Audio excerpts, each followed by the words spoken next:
What if Bitcoin's biggest bullish signal isn't a Bitcoin price breakout at all? Because while most traders are staring at the chart waiting for BTC to reclaim key levels, something else may already be changing underneath the surface. Whales are accumulating, institutional flows are returning, and one of the most important market signals is beginning to behave differently. But here's the problem. If this really is the beginning of the end for the bear market, why does Bitcoin still look so weak? That contradiction is exactly where this story gets interesting. Today, we're going to examine 3 signals that could tell us whether Bitcoin's bear market is actually breaking, or whether this is simply another trap before the next leg lower. And the third signal is the one that could matter most. Welcome back to the Wealth Continuum. Before we get into today's video, if this is your first time here, this channel exists for one reason. We try to look past the noise and find out what is actually happening underneath the surface of the markets, especially when it comes to money, cycles, and the shifts most people notice only after they have already happened. Today's topic is one I have been sitting on for a while because something strange is going on with Bitcoin right now, and I do not think most people watching this have connected the dots yet. A quick disclaimer before we go further: nothing in this video is financial advice. I am not a licensed advisor, and this video reflects analysis, publicly available data, and personal opinion. Not a recommendation to buy, sell, or hold anything. Markets carry real risk, crypto more than most, and you should always do your own research or speak with a qualified professional before making financial decisions. This channel exists to inform, not to direct your money. Now, before we dive in, drop a comment below and tell me where you're watching this from and what the weather looks like on your end right now. I read almost every comment, and I am genuinely curious how spread out this audience actually is. And while you're at it, if you already have a strong opinion on whether Bitcoin's bear market is over or not, comment that too. I want to see where this community stands before we get into the evidence. One more thing before we move on. If you find value in what the Wealth Continuum does, breaking down markets without the hype and without the panic, consider subscribing. It genuinely helps this channel keep doing deeper research videos like this one instead of the quick take content everyone else is pumping out. Okay, let's get into it. Let's set the stage properly, because context matters here. As of the 10th of August, 2026, Bitcoin is trading in the mid $64,000 range, sitting roughly 48% below its all-time high of $126,080, a peak it reached back on the 6th of October, 2025. Its total market capitalization is sitting around $1.3 trillion, which still makes it by far the largest cryptocurrency in existence, controlling roughly 57% of the entire crypto market. Now here is what makes this moment strange. Retail sentiment has been cautious for months. Every small rally gets questioned immediately. Traders are split almost right down the middle between believing this is accumulation and believing this is just another dead cat bounce before another leg lower. The market simply does not feel bullish right now. Ask anyone casually trading crypto and you will likely hear hesitation, not excitement. But here's something worth remembering, and I want you to actually think about this for a second instead of just nodding along. Historically, the biggest Bitcoin reversals almost never begin with everyone agreeing that the bottom is in. They begin in exactly this kind of environment: quiet, doubted, and dismissed by most people watching the price chart. So here's a real question for you, and I want you to actually answer it in the comments. Do you think the biggest market moves happen when everyone feels confident, or when almost nobody does?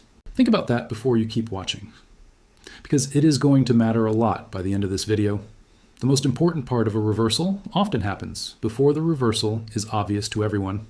By the time it looks obvious, the easiest part of the move is usually already gone. So let's start with the first piece of evidence. And this one tells us what the biggest holders in this market are doing, while everyone else sits on the sidelines waiting for confirmation. Let's talk about whale accumulation, because the recent numbers here are genuinely worth paying attention to. According to on-chain analytics firm Santiment, while it's holding between 10 and 10,000 Bitcoin, which is the range analysts typically classify as whale territory, have accumulated more than 20,000 Bitcoin since the 29th of July. At current prices, that is roughly $1.2 billion added to their holdings in a matter of days, almost entirely bought while Bitcoin traded below the $65,000 mark. Think about that for a moment.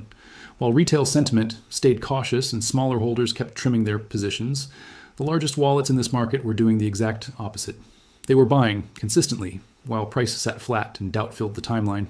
Now, I want to be fair here, because whale accumulation on its own does not automatically mean Bitcoin has bottomed. Whales can be early. They have been early before, sometimes by months. They can also simply be wrong. Size does not guarantee timing, but here's what they're not telling you in most of the mainstream coverage of this story. When large holders accumulate during a period of visible weakness, when the price itself is not moving and sentiment is negative, that behavior tends to reflect longer-term positioning rather than short-term momentum chasing. Nobody buys 20,000 Bitcoin over a couple of weeks because they expect a 5% bounce by Friday. That kind of buying usually reflects a belief about where price will be much further down the road. So here is the real question. If whales are accumulating at this pace, who exactly is selling to them? Somebody has to be on the other side of every one of those trades. Stay with me, because this is where it gets genuinely interesting. The sellers in this environment tend to fall into a few categories. Short-term holders who bought recently and are exiting at a loss out of frustration. Traders closing leveraged positions after getting stopped out. Miners who need to sell a portion of their output to cover operating costs. And investors simply rotating capital elsewhere while Bitcoin looks directionless. This is where a market that looks bearish on the surface can quietly become an accumulation market underneath. Weak hands are handing coins to strong hands, and it barely shows up on the price chart because the two sides are roughly balancing each other out for now. Comment below if you have ever bought during a period like this, where everything felt uncertain, and it ended up working out for you. I want to hear those stories because I think a lot of people watching right now are sitting on the fence exactly the way this market is. But whale buying by itself is not the whole picture. The second signal involves a completely different type of buyer, one operating on a much larger scale than any individual wallet ever could. Picture two very different types of investors making a similar decision within the same short window of time. On one side, you have on-chain whales, individuals or entities moving Bitcoin directly. On the other side, you have institutions moving capital through regulated products like spot Bitcoin exchange traded funds. Here is what actually happened with those funds recently, and the numbers are worth sitting with. July was, according to flow data from So Value and Farside investors, one of the worst months for Bitcoin ETF flows in all of 2026, closing out with roughly $265 million in net outflows on the final trading day alone. That was a rough month. Real capital left the space. Then August began, and the entire picture flipped. Over the first 3 trading days of the month, United States spot Bitcoin ETFs pulled in about $626 million in net inflows. BlackRock's fund alone accounted for roughly $479 million of that total, close to 76% of the entire 3-day figure. The streak continued into the following sessions too, with additional inflows keeping the fund category free of any net outflow days through the first week of August. By the 7th of August, weekly inflows across Bitcoin ETFs had crossed roughly $750 million, a figure analysts described as a 4-month high in institutional demand. This is a real reversal. Not a rumor, not a prediction, an actual shift in where large pools of capital are choosing to sit. Now here comes the contradiction, and this is the part I really want you to think about, because it explains something most people misunderstand about how markets actually move. Bitcoin can receive substantial demand without immediately exploding upward in price. Why would that be true? Because incoming buying pressure can be absorbed. It gets absorbed by existing holders who decide to sell into the new demand. It gets absorbed by short-term traders taking profits or cutting losses. It gets absorbed by miners releasing new supply. It gets absorbed through derivatives markets and arbitrage activity that has nothing to do with genuine belief in the asset. Here's the concept I want you to actually remember from this entire video, because it applies to more than just Bitcoin. Price does not move simply because someone buys an asset. Price moves when buying pressure overwhelms the amount of that asset available for sale at the current price level. Demand alone is not enough. Demand has to outpace supply that is actually willing to sell. And that leads us directly into the next mystery. What happens when the supply available to sellers starts shrinking at the same time demand keeps rising? Hold that question, because we're about to answer it. But first, I want to show you visually, in words, how these two forces actually interact with each other. Let's simplify this into 2 clear sides, because I think this is where a lot of confusion happens when people try to analyze Bitcoin. On the buying side right now, you have whales accumulating over 20,000 Bitcoin since late July. You have institutions, led by BlackRock, pouring hundreds of millions back into spot ETFs after a brutal July. And you have long-term holders who have historically shown a pattern of adding exposure during periods of low sentiment rather than high excitement. On the selling side, you have short-term holders who bought recently and are frustrated by flat price action. You have miners who need consistent cash flow regardless of what the price is doing. You have leveraged traders who get forced out of positions during volatility. And you have general profit taking from anyone who simply wants to reduce risk. Here's what they're not telling you in most of the headline coverage. The market does not need every single investor to suddenly turn bullish for a real shift to happen. It only needs the balance between these two sides to change. That is it. That is the entire mechanism behind every major move this asset has ever made. So let's walk through 2 possible outcomes, because this is genuinely the crux of the whole video. In the first scenario, demand keeps rising, but the amount of Bitcoin available for sale also keeps rising alongside it. In that case, price struggles. Buying gets absorbed as fast as it comes in and nothing dramatic happens. This is roughly what has been happening for the last several months. In the second scenario, demand keeps rising, but the liquid supply available for sale actually starts shrinking. In that case, price can move violently because there simply are not enough sellers left to absorb the incoming demand at current levels.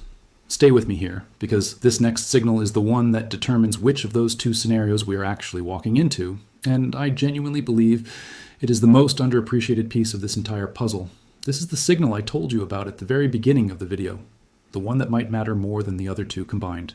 The central question here is simple to ask, but hard to answer. Are investors still aggressively distributing their Bitcoin, or are they becoming increasingly willing to just hold on to it? Recent on-chain data offers a genuinely useful clue. Sentiment's research shows a clear divergence between large holders and small holders. While wallets in the 10 to 10,000 Bitcoin range have been accumulating aggressively, smaller retail-sized wallets have continued reducing their exposure. That divergence matters because it tells you something about conviction. The people with the most capital at stake, and arguably the most experience navigating previous cycles, are behaving completely differently than the average retail participant right now. This is exactly the kind of gap analysts point to when they talk about improving odds for Bitcoin holding above key support levels while reducing the probability of a deeper breakdown. According to Sandiment's own framing of this data, this growing divergence between large and small holders has meaningfully improved the odds of Bitcoin holding above the $70,000 level over time, while reducing the probability of a slide back beneath $60,000. Now here's where it gets really concerning. If you are on the bearish side of this argument, so stay with me for just a bit longer. If selling pressure genuinely continues declining while whale accumulation and institutional demand keep increasing at the same time, something important starts to happen structurally. The market becomes increasingly sensitive to even a fairly modest increase in demand. In other words, it would not necessarily take a massive wave of new buying to move price significantly. It would only take a normal amount of buying, meeting an unusually thin amount of available supply. I want to be careful with how I frame this next part, because I think this is exactly where a lot of content online goes wrong and starts overpromising things nobody can actually guarantee. This dynamic does not guarantee a breakout. It does not mean Bitcoin is about to explode overnight. What it does is create the conditions under which a breakout, if it happens at all, could move faster and further than the current price action would suggest is likely. That is a very different statement than saying a rally is coming. And I think that distinction is exactly why this signal deserves more attention than it currently gets in most of the content covering this space. Quick question for you before we move into the next section, and I genuinely want your honest answer in the comments. Does this kind of setup make you more interested in watching Bitcoin closely over the coming weeks, or does it make you more cautious? There's no wrong answer here. I'm just curious how this community is actually leaning. Now, before you get too comfortable with everything we just walked through, I need to be honest with you, because credibility matters more to me than views. Here's what they're not telling you on the channels that only show you the exciting half of a story. 3 bullish signals can be completely real, and Bitcoin can still fall anyway. That is not a contradiction. It is simply how markets actually work. So let's talk about what could break this entire bullish thesis apart, because you genuinely need to understand this before we go any further. Broader macro liquidity could tighten unexpectedly. The Federal Reserve could remain more restrictive than markets currently expect. Risk assets across the board, not just crypto, could sell off together if conditions shift. The recent streak of ETF inflows could reverse just as quickly as it started, exactly the way July's outflows did. Whales who have been accumulating could begin distributing instead, especially if broader conditions deteriorate. Bitcoin could lose a major support level, which would likely trigger a fresh wave of technical selling. Leverage in derivatives markets could build up too quickly, creating fragility instead of strength. And stablecoin liquidity, which quietly fuels much of the buying pressure across crypto, could weaken if broader financial conditions tighten. None of these are unlikely hypotheticals pulled out of thin air. Every single one of them has happened before, sometimes more than once in this exact market. This is where we bring things back to something bigger than Bitcoin itself, because this channel has always believed you cannot analyze crypto in a vacuum. Bitcoin's recent price action has been heavily tied to broader macroeconomic signals, not just crypto-specific news. The July United States jobs report, released in early August, badly missed expectations. Economists had forecast roughly 80,000 new jobs for the month. Instead, the economy actually lost about 23,000 jobs, while the unemployment rate ticked up to 4.1%. That is a meaningfully weak print, and weak labor data tends to make additional interest rate hikes much harder for the Federal Reserve to justify. Historically, when rate hikes become less likely or rate cuts become more likely, that tends to support risk assets broadly, And Bitcoin has increasingly traded like a risk asset over the past several years, rather than a pure hedge. So here's the honest truth. You can have whales accumulating over 20,000 Bitcoin. You can have ETF inflows crossing $750 million in a single week. You can even have declining selling pressure and a clear divergence between large and small holders. But if global liquidity conditions suddenly turn against risk assets as a whole, Bitcoin does not get a free pass just because its internal on-chain data looks encouraging. It still trades inside a much larger financial system, and that system can overpower even the strongest internal signals. This is exactly why the next real phase for Bitcoin may depend less on whether the market has technically bottomed, and more on whether broader liquidity conditions actually confirm what the on-chain data has been suggesting over the past couple of weeks. Hit like on this video if you think macro conditions matter more than crypto-specific news for where Bitcoin goes next. I am curious how split this comment section ends up being because I genuinely think opinions on this vary more than people expect. Let's bring this back together because I think it is easy to lose the thread across 20 minutes of information. Signal number one, whales have accumulated more than 20,000 Bitcoin, worth roughly $1.2 billion, since the 29th of July, largely bought while price sat below $65,000. Signal number two, institutional demand through spot Bitcoin ETFs reversed sharply in early August, pulling in roughly $626 million over just 3 trading days and crossing $750 million for the week, led overwhelmingly by BlackRock. Signal number three, selling pressure appears to be fading among larger holders, even as smaller holders continue reducing exposure, a divergence that on-chain analysts say improves the odds of Bitcoin holding higher support levels over time. One signal on its own could easily be noise. 2 signals together could still be coincidence, but when 3 genuinely independent parts of the market start pointing in a similar direction at the same time, that is generally worth paying real attention to. That said, and I want to be completely clear about this, none of this means Bitcoin has officially entered a new bullish cycle. It means the underlying conditions are shifting in a way that deserves attention, not blind confidence. Let's give this some structure so you actually walk away from this video with something usable instead of just a pile of interesting facts. In the first scenario, the bullish confirmation path, whale accumulation continues at a similar pace. ETF inflows remain positive over the following weeks rather than reversing. Selling pressure keeps declining among larger holders. Broader liquidity conditions improve rather than tighten. And Bitcoin manages to reclaim key technical levels that have acted as resistance recently. If all of that lines up together, the probability of a genuine cycle transition increases meaningfully. In the second scenario, the bull trap path, ETF inflows reverse the way they did back in July. Whales begin distributing instead of accumulating. Leverage in the derivatives market spikes too quickly. Macroeconomic liquidity conditions deteriorate rather than improve, and Bitcoin loses the structural support levels currently holding it up. If that combination plays out instead, what currently looks like early accumulation could simply turn into another temporary relief phase before another leg down. Subscribe if you want to see how this actually plays out, because I plan on tracking these exact signals in future videos, rather than just dropping this analysis once and moving on. This channel is built around following through on these stories, not abandoning them the moment the algorithm moves on to something new. So let's go back to the question we opened this entire video with. Is Bitcoin's bear market actually breaking? The honest answer, and I think honesty matters more here than excitement, is that the market has not confirmed that yet. Nobody can tell you with certainty that the bottom is officially in, and anyone claiming absolute certainty about where Bitcoin goes next is not being straight with you. But 3 things have become genuinely difficult to ignore.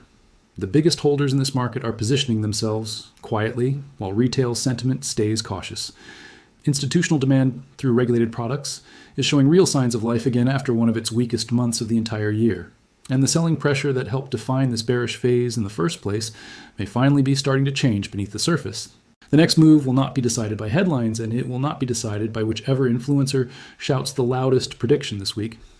It will be decided by whether these 3 signals continue moving together in the weeks ahead, and by whether the broader macro backdrop cooperates with what the on-chain data is already suggesting. Because if they do continue moving together, the market has a long history of not giving everyone a comfortable warning before the actual trend changes. By the time it becomes obvious to everyone watching, a meaningful part of the move is usually already behind us. So the real question is not whether Bitcoin looks bullish today, sitting here on the 10th of August. It is whether this market is quietly preparing for something that has not fully shown up in the price chart yet. Share this video with someone who needs to actually understand what is happening beneath the surface of this market right now, instead of just reacting to headlines and price alerts. And if you made it all the way to the end of this video, drop a single word in the comments, either accumulation or trap, based on everything we just walked through. I genuinely want to see where this community lands. This has been the Wealth Continuum. We will be tracking every one of these signals closely in the videos ahead, so if you want to stay ahead of where this story goes next, make sure you are subscribed and have notifications turned on. I will see you in the next one.